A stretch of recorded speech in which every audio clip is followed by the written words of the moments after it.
Hello students, today we are going to start with a new topic, that is control system, which is there for ECE in the 5th sem, and it has marks of internal assessment 30 marks and end term assessment 120 marks.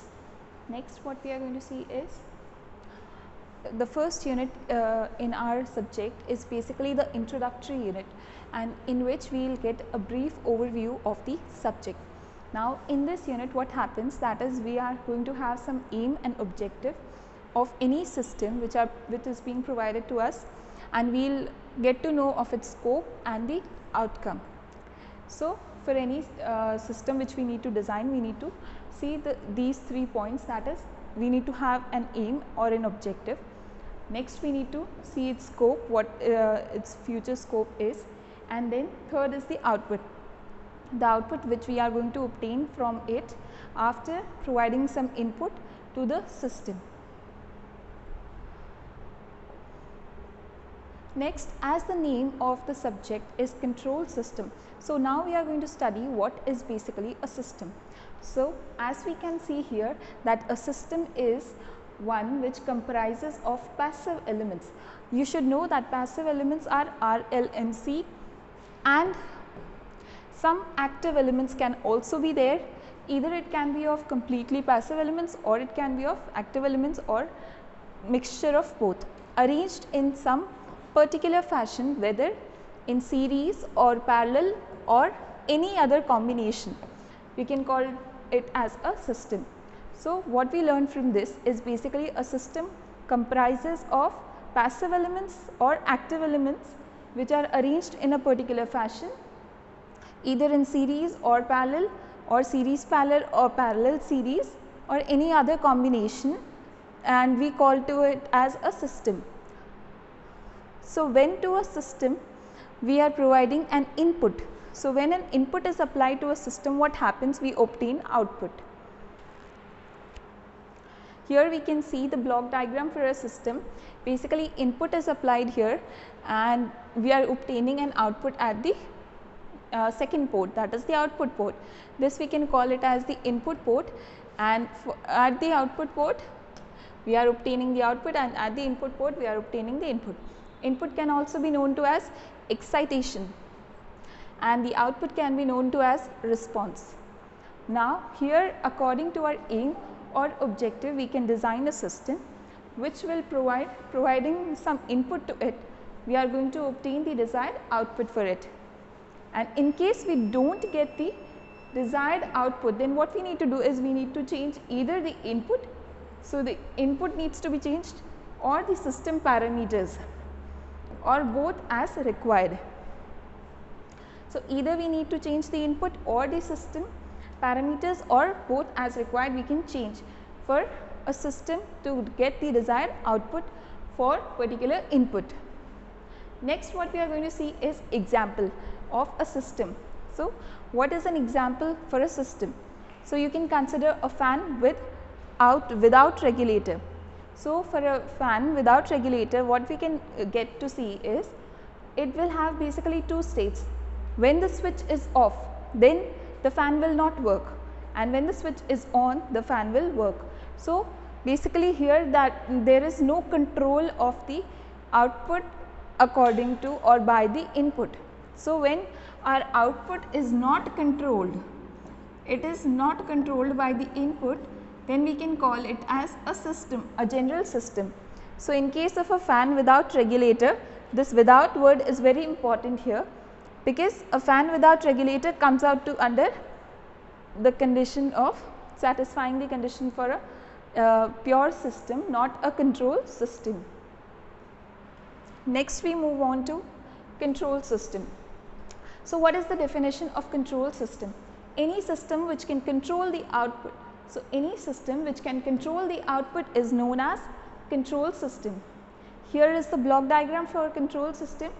On the left we can see there is some reference input which is indicated by RT, and onto the right of it we can see the controlled output for it, which is represented by CT. Small CT and small RT indicates the function of the input or output in time domain. and for obtaining the transfer function for these system we need to take the Laplace transformation. So, they will be there in S domain. So, here we are going to see the examples for control system will be fan with a regulator and air conditioner. So, fan with regulator will definitely work as control system, because when we are provided a regulator with a fan we can control the speed of it, and so when we switch the knob of the regulator to one of the set of the speed, we can set the speed of the fan according to that, and when we switch it on to 2, 3 and 4, then we can switch on the speed to next levels. So, that case fan with regulator will turn out to be a control system, and for air conditioner case what we can see, AC with auto cut function. So, if it has some auto cut function,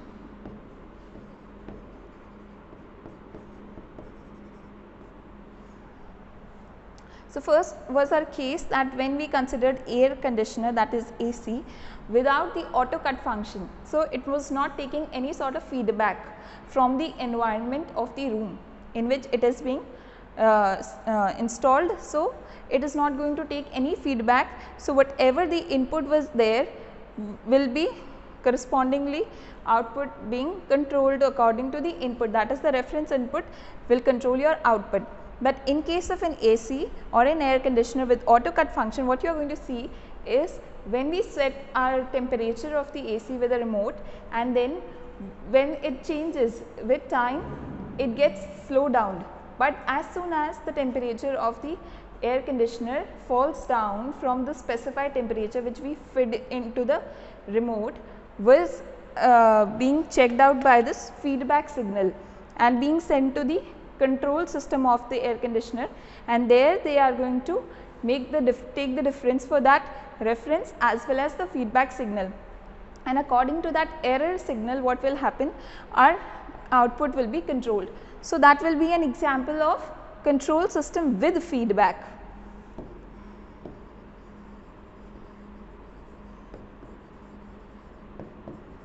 Control system with feedback. So, basically in this slide we have discussed what is control system, we have discussed its block diagram, examples of control system without feedback and example of control system with feedback. Now, what we are going to do next is basically we are going to see the classification of control system. So, classification of control system comprises of two types. First is the open loop control system and the second one is the closed loop control system. So, for the first one we are going to see this sort of a transfer function, or sorry, the block diagram, and this will be our resultant transfer function, and for the second one we are going to have this sort of a block diagram, and according to this we are going to have this as a transfer function. So, first of all we are going to see what is basically transfer function, and then we will resume back this topic. So, the transfer function basically can be in short form written as T dot F, and it is the ratio of the Laplace transformation of the output to the Laplace transformation of the input, assuming this condition is very important in it, initial conditions, that is ICs to be 0. So, initial conditions can be in short written as ICs to be 0. So, you need to consider your initial conditions to be 0 for taking out the transfer function for any particular control system. So, mathematically it can be written that the transfer function can be written as CS over RS taking initial conditions to be 0. So, this is the format for our transfer function in mathematical representation, and after understanding this we will move back to our transfer functions for the two types of the open loop and the closed loop control system. So, first was our open loop control system. In this we are taking a system which is having a feedback the gain to be GS. So, the system has a gain of GS and the input to it is RS, that is the time domain Laplace transform of the input signal, that is RT when it was initially given to us. So, we have taken Laplace transform of it, Laplace transform of RT makes us provide RS, and Laplace transform of Ct gives us Cs. So, further we can see that the output Cs can be written as product of the gain of the system and the input of the system in S domain, that is the Laplace domain for it. So, further we can write that Cs is equals to Rs dot Cs and transfer function Ts for open loop control system, or we can say open loop transfer function will be Gs equals to Cs over Rs. So, Cs over Rs we are considering while taking all the initial condition for the circuit to be 0. So, again I can explain that here we are considering a system with the system gain to be Gs in the S domain, the input will be Rs in time S domain and the output will be Cs in S domain, and the output Cs is going to be the product of the input as well as the gain. And then we obtain the transfer function, open loop transfer function comes out to be Gs, which is the ratio of the output of the Laplace transform to the input of the Laplace transform, taking the initial conditions to be 0. Now, we move on to the closed loop control system. Here there is the block diagram for this, and this will be the gain of the control system for a closed loop, and this will be the feedback gain, that is the Hs will be the feedback gain and this will be the forward gain. As this path goes the straight from input to output, so this will be a forward path and this takes some part of the output and moves it back to the input. So, this will be the feedback path. So, you can name it as feedback path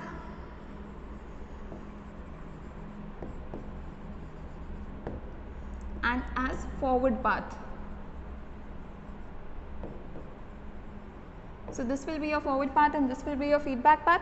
Here is Rs, that is the reference input in S domain.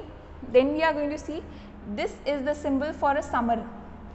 This symbol indicates a summer, that is a adder circuitry. Here if there is a plus symbol and this is a minus symbol, then the symbol which is written on the left to it and on the bottom of it needs to be summed up according to their sign. So, what we need to do is A plus, that is the plus will be written before, then A comes, then minus, then B comes. So, or we can write it as A minus B will be the resultant which we obtain at the output of the summer. That is, this plus sign will come before A and this minus sign will come before B. So, this comes out to be A minus B, which will be the output of the summer. Here we have plus of Rs and the minus symbol will be our Bs, that is the feedback symbol. This will be our reference signal, this will be our feedback signal, and this Es will be your error signal, and this Cs which is your output signal in S domain. Now, what you need to do is you need to obtain these sort of expressions from this block diagram. So, starting first with the feedback signal. So, this Bs in, that is the feedback signal in S domain, comes out to be Bs equals to Hs into Cs, that is this feedback gain into the output in S domain. So, this is our first expression, Bs equals to Hs dot Cs. Then the error signal comes out to be plus of Rs minus of Bs. Plus of Rs minus of Bs comes out to be your error signal. Next, you can write error signal to be as Rs minus this, Bs can be taken from here, Hs minus Cs, and further what you can write is the Cs, that is your output. This output can be taken to as Es into Gs. This will be your output in S domain, that is Es into Gs, and after solving what you can get, that is here you can put off the value from this equation, that is Rs minus Hs into Cs. After placing this value over here and rearranging the terms, we get this expression, that is the transfer function of closed loop control system or closed loop transfer function will be Cs by Rs, that is equals to Gs over 1 plus Gs Hs, and this output is when we are considering a negative feedback at the summer side. So, when we consider a positive feedback over here, what happens? So, when you consider a positive feedback, then what will come? That a negative sign can come at the bottom of it. So, for a negative feedback we will get a positive sign, and for a positive feedback we are going to get a negative sign in the denominator of the closed loop control system transfer function. So, this will be your complete block diagram for the closed loop control system, the expressions as well as the final result of the transfer function for closed loop control system. Next we are going to see the comparison between open loop control system and closed loop control system. So, what is the comparison or the differences between them? So, the first difference is open loop control system is simple in construction. Its construction is simple, as we can see from the previous slide, that this is very simple to design. It will have a forward gain, input and output and nothing else. Whereas, for a closed loop control system you are going to have a forward gain, a feedback gain, some sort of you will find a feedback signal, error signal, some summer circuitry. Then, so this becomes a complex sort of a construction for a closed loop control system. Next, what we are going to see, that the open loop control system is cheaper in cost. So, it will be definitely cheaper in cost because the circuitry is simple in construction. So, it will be cheap in cost. Whereas, for closed loop control system it is complex in construction. So, definitely as more number of elements we are requiring, so the cost of the system increases, hence it becomes a costlier system. Next we can see is no feedback path is required. So, as this open loop system does not involve any feedback path, so what happens? The circuitry becomes simple, it becomes less costly, whereas for closed loop control system the feedback path is being used, summer circuitry is also used, and so it becomes costly as well as complex in construction. Next, what happens is no comparison of input and output. As we are not having any feedback path, so input and output are not being compared at all. Whereas, as we are considering here for a closed loop system a feedback path, so definitely output and input are being compared over here, and so feedback can be seen. Next is this circuitry will be, open loop circuitry will be less efficient. So, as you can see, whenever the input is going to change, the output is going to definitely change, but for very small differences it cannot cannot sense the output changes according to the input changes. So, what happens that this part of system becomes less efficient, whereas when there is a feedback path we are going to continuously check the error signal, which is going to be the difference of the reference signal as well as the feedback signal, that is the error signal which was reference signal minus the feedback signal. So, here we are going to continuously have a look over the error signal in this closed loop control system. So, our output will be definitely more efficient, hence our circuitry becomes more efficient for this closed loop control system. Whereas, in open loop we cannot find any sort of error signal here, so it will be definitely less efficient. Now, next is bandwidth. So, bandwidth is less in case of open loop system, and here for closed loop it is going to be more. Next point is it is going to be slow in speed. So, open loop system is going to be slow in speed, whereas for a closed loop control system this is going to be fast in speed. How can we infer this? Is basically when you are going to have a more bandwidth, then definitely the speed of the system will be high. If there is a less bandwidth, then the speed of the system will definitely go down. Next, what we can see is the 8th point. The 8th point is about more sensitivity of towards noise can be seen in open loop control system. So, if our system is more sensitive to noise, means it gets affected by noise most of the times, then it's going to be a less of use system. Whereas this is a less sensitive to noise system, that means it gets affected to noise very less amount of time. So, we can use this system because it is much more reliable than the open loop system. So, here that is only written that this is less affected by noise. So, what is the meaning of less sensitive to noise? Means this is less affected by noise. Next, what we are going to discuss is basically our syllabus for control system, which is going to be like the first unit I have covered, like what is going to be the objective, the scope and the outcome of the course. The second unit basically is all about introduction to control system and its problem. So, there will be some industrial control system examples and a lot about that, those application devices, and later we are going to start in this the closed loop systems, which we have already discussed here, and then corresponding to it we are going to do block diagram, then signal flow also need to be covered in this part, and for the third unit will be our feedback control system. So, for feedback control system there are topics like stability, steady state accuracy, transient accuracy. So, you must know that whenever you are getting the response for a system, response is basically the output of any control system. So, considering the total response gets divided into transient response plus your steady state response.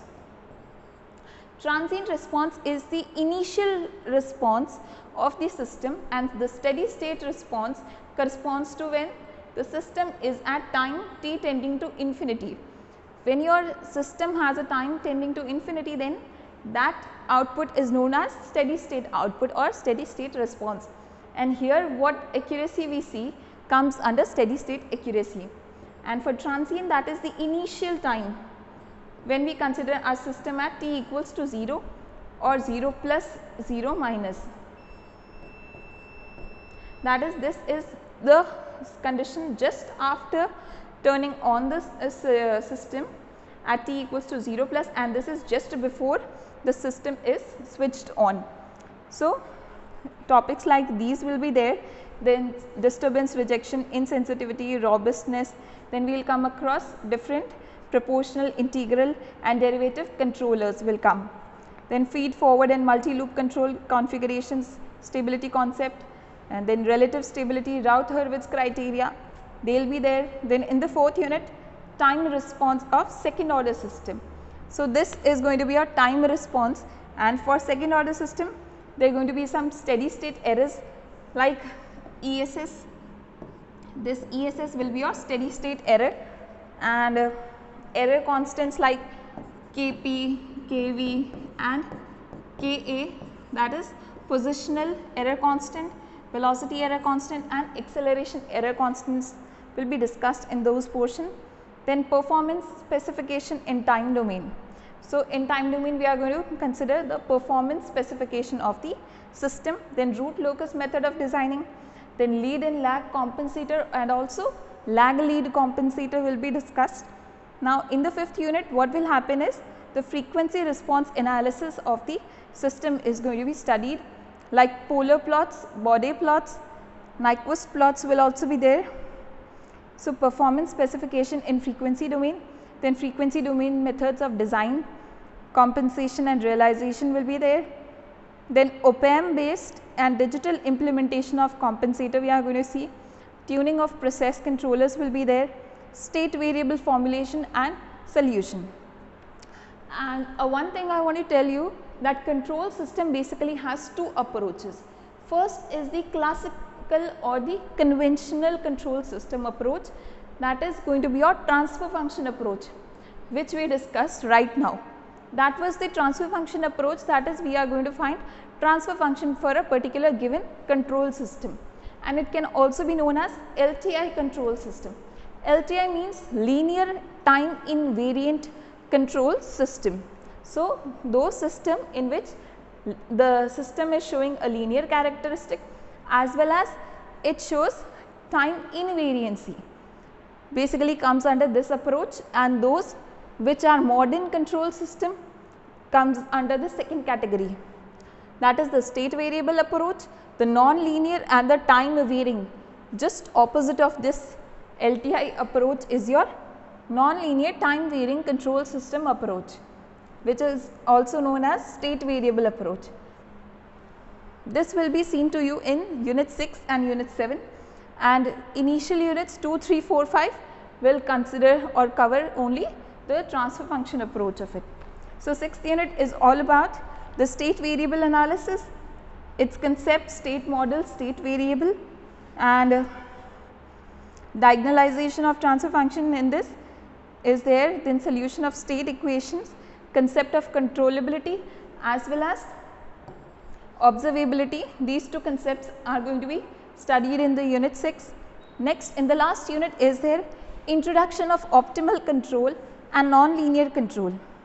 Optimal control problem we are going to study, then regulator problem, output regulator tracking problem, and some non-linear system basic concept and analysis needs to be covered in your 7th unit. So, this is all about your syllabus, and that is all. In the next class we are going to start the characteristics of transfer function.